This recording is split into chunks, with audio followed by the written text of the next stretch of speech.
ഇന്ന് വീണ്ടും തിയേറ്ററുകളിൽ ഒരിക്കൽ കൂടി കാണാൻ മലയാളികൾ ആഗ്രഹിക്കുന്ന ഈ ചിത്രം എത്തുമ്പോൾ അതേ സ്വീകാര്യത ഈ സിനിമയ്ക്ക് ഉണ്ടാകും എന്ന് ഞങ്ങൾ വിശ്വസിക്കുകയാണ്. ഇവിടെ ഈ സന്തോഷം നിറഞ്ഞ ഈ സമയത്ത് നിൽക്കുമ്പോഴും ഒരുപാട് സങ്കടപ്പെടുത്തുന്ന ഓർമ്മകൾ കൂടി നമ്മോടൊപ്പമുണ്ട്. കടന്നു വരുമ്പോൾ നിങ്ങൾ കണ്ടു, ഈ സിനിമയുടെ ഭാഗമായിരുന്ന, ഈ സിനിമയുടെ തിരശ്ശീലയ്ക്ക് മുമ്പിലും പിൻപിലുമായി പ്രവർത്തിച്ച ഒട്ടനവധി പേർ ഇന്ന് ഇവിടെ നമ്മോടൊപ്പമില്ല. നമ്മോടൊപ്പം ഇന്ന് ഉള്ള ഞാനുൾപ്പെടെ, ലാലുൾപ്പെടെ ഈ സിനിമയുടെ ഭാഗമായിരുന്ന ജീവിച്ചിരിക്കുന്ന ഒട്ടുമിക്ക പേരെയും ഇവിടേക്ക് എത്തിക്കുവാൻ കഴിഞ്ഞിട്ടുണ്ട്. ഏറ്റവും വലിയ സന്തോഷം ലാലിൻ്റെ, സ്വാഭാവികമായിട്ടും ലാൽ ഇതിൻ്റെ ഭാഗമാണെന്ന് ആദ്യം തന്നെ തീരുമാനിച്ചു. ലാൽ തന്നെ പറഞ്ഞ സമയത്ത് ലാൽ തന്നെ എത്തിയിരിക്കുന്നു. ഞങ്ങൾ ലാലിനെ കാണാൻ ചെല്ലുമ്പോൾ ഇതിൻ്റെ ഒരു പ്രിവ്യൂ, ഒരു പ്രീമിയർ ഷോ, ഒരു സെലിബ്രിറ്റി ഷോ നടത്താനുള്ളൊരു ഒരു ഡേറ്റാണ് ചോദിക്കാൻ ചെന്നത്. ലാൽ അത് സമ്മതിച്ച ശേഷം പറഞ്ഞു, 22-ാം തീയതി ഞാൻ ഫ്രീ ആണ്, അന്ന് നിങ്ങൾക്ക് എന്നെ കൊണ്ട് ആവശ്യമുണ്ടെങ്കിൽ ഞാനിവിടെ ഉണ്ടാവും. അങ്ങനെയാണ് ഈ ലോഞ്ച്, ഈ ട്രെയിലർ ലോഞ്ചിൻ്റെ ഒരു ചടങ്ങ് കൂടെ നമ്മളതിൻ്റെ കൂടെ കൂട്ടിച്ചേർത്തത്.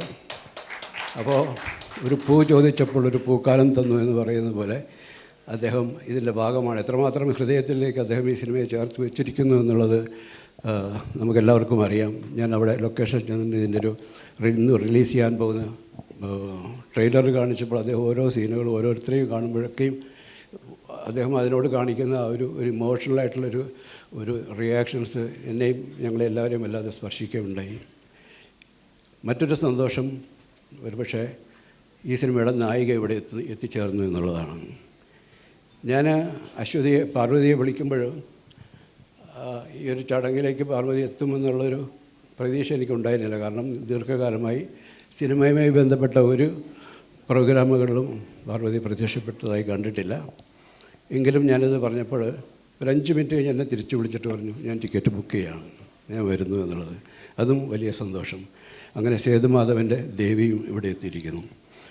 ഈ സിനിമയുടെ മറ്റ് അണിയറ പ്രവർത്തകരായിട്ടുള്ള ക്യാമറാമാൻ കുമാറുണ്ട്, കൈതപ്പുറം ദാമോദരൻ നമ്പൂതിരി അദ്ദേഹമുണ്ട്, MG ശ്രീകുമാറുണ്ട്, എഡിറ്റർ ഭൂമിനാഥൻ എത്തിച്ചേർന്നിട്ടുണ്ടെന്ന് വിശ്വസിക്കുന്നു. ഇപ്പോൾ നമ്മുടെ കൂടെ ഉള്ള അഭിനേതാക്കളായിട്ട് ഉള്ള മണിയൻ പിള്ളരാജുണ്ട്, ജഗദീഷ് ഇവിടെ എത്തിച്ചേരുമെന്ന് വിശ്വസിക്കുന്നു, ഉഷയുണ്ട്, കൊല്ലം തുളസിയുണ്ട്, പൂജപ്പര രാധാകൃഷ്ണനുണ്ട്. അങ്ങനെ ഈ സിനിമയുടെ ഭാഗമായിരുന്ന ഒട്ടുമിക്ക പേരും ഇവിടെ എത്തിച്ചേർന്നിട്ടുണ്ട്. ബാക്കിയുള്ളവരൊക്കെ ഉടനെ എത്തിച്ചേരുമെന്നാണ് ഞാൻ പ്രതീക്ഷിക്കുന്നത്. ഏതായാലും അങ്ങനെ ഒരു വലിയ കൂടിച്ചേരൽ നമുക്കൊരുമിച്ച് ഇവിടെ ഈ ഒരു വേദിയിൽ ഒരിക്കൽ കൂടി കണ്ടുമുട്ടാനായിട്ട് നമ്മുടെ പഴയകാല ഓർമ്മകൾ പങ്കുവെക്കാനൊക്കെ കിട്ടിയ ഈ അവസരത്തെ ഞാൻ വളരെ ഹൃദയത്തോട് ചേർത്ത് വയ്ക്കുന്ന ഒരു നിമിഷങ്ങളാണ്. ഇവിടെ നമ്മളെ വിട്ടുപിരിഞ്ഞ് പോയവരിൽ ഒരുപാട് പേരുണ്ട്.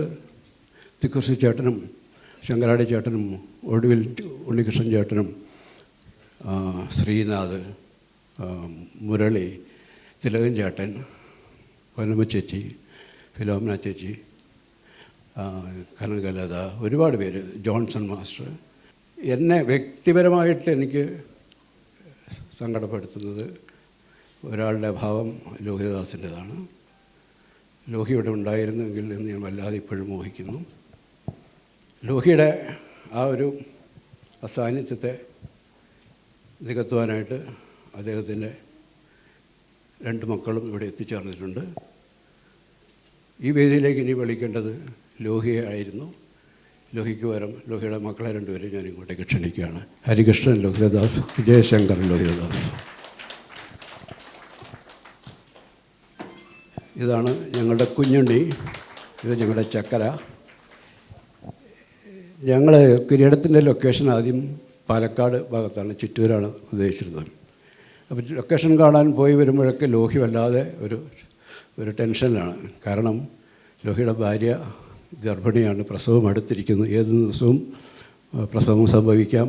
അങ്ങനെ ഞങ്ങൾ പാലക്കാട് ചിറ്റൂർ ഭാഗത്തു നിന്നൊക്കെ തിരിച്ച് വടക്കാഞ്ചേരിയിലെത്തിയപ്പോൾ വണ്ടി നിർത്തിയിട്ട് ഒരു ടെലിഫോൺ ബൂത്തിൽ കയറി ലോഹി ഫോൺ ചെയ്തു. അപ്പോൾ അറിയുന്നു ഈ ചക്കര ജനിച്ചെന്നു. അങ്ങനെ അവർ ജനിക്കുന്നതിന് മുമ്പ് അവരുടെ അപ്പൻ എഴുതിയ ഒരു മലയാളത്തിലെ ഏറ്റവും മികച്ച സിനിമയുടെ ഈ അവകാശവേളയിലേക്ക് അവരെ എത്തിച്ചേരാൻ കഴിഞ്ഞതിൽ എനിക്ക് വളരെ സന്തോഷമുണ്ട്. നിങ്ങൾക്ക് അച്ഛനെക്കുറിച്ച്, അച്ഛൻ്റെ സിനിമയെക്കുറിച്ച് എന്തെങ്കിലും ഷെയർ ചെയ്യാം? എന്താ കിരീടം സിനിമയെപ്പറ്റി എന്താ പ്രത്യേകിച്ച് കൂടുതലൊന്നും പറയാനില്ല. എനിക്ക് ഏറ്റവും ഇഷ്ടപ്പെട്ട കഥാപാത്രം, അച്ഛൻ എഴുതിയതിൽ വെച്ച് ഏറ്റവും ഇഷ്ടപ്പെട്ട കഥാപാത്രമാണ് സേതുമാധവൻ. അത് ആ സിനിമ നമ്മൾ ഞാനൊക്കെ ഈ പറഞ്ഞാൽ ചെറുപ്പത്തിൽ തൊട്ട് എപ്പോഴും ടി വിയിലൊക്കെ പലപ്പോഴും കണ്ട് അങ്ങനെയാണ് വന്നിരിക്കുന്നത്. ഒരിക്കലും അന്ന് ആ ഒരു തലമുറ ഫ്രഷായിട്ട് തിയേറ്ററിൽ കണ്ടപ്പോൾ ഉള്ളൊരു അനുഭവത്തെ പറ്റിയൊന്നും നമുക്ക് ചിന്തിക്കാൻ പോലും പറ്റുന്നില്ല. അപ്പം ഇന്നിപ്പോൾ നമുക്ക് പോസിബിളായിട്ടുള്ളൊരു മാർഗ്ഗം ഇതാണ്. അതിനെ റിസ്റ്റോർ ചെയ്ത് അതിനെ അന്നത്തെ ആ ഒരു ദൃശ്യഭംഗിയിൽ തന്നെ അവതരിപ്പിക്കുമ്പോൾ ഒരു തിയേറ്റർ എക്സ്പീരിയൻസ് എന്ന് പറയുന്നത് നമ്മളൊരു ടി വിയിൽ കാണുന്നതിനപ്പുറത്തേക്ക് ഒരു തിയേറ്റർ എക്സ്പീരിയൻസ് എന്ന് പറയുന്നത് തീർച്ചയായിട്ടും ആ സിനിമയ്ക്ക് അത് അനുഭവിക്കാനായിട്ടുള്ള ഭാഗ്യം വീണ്ടും എല്ലാവർക്കും ഉണ്ടാവും എന്ന് പ്രതീക്ഷിക്കുന്നു.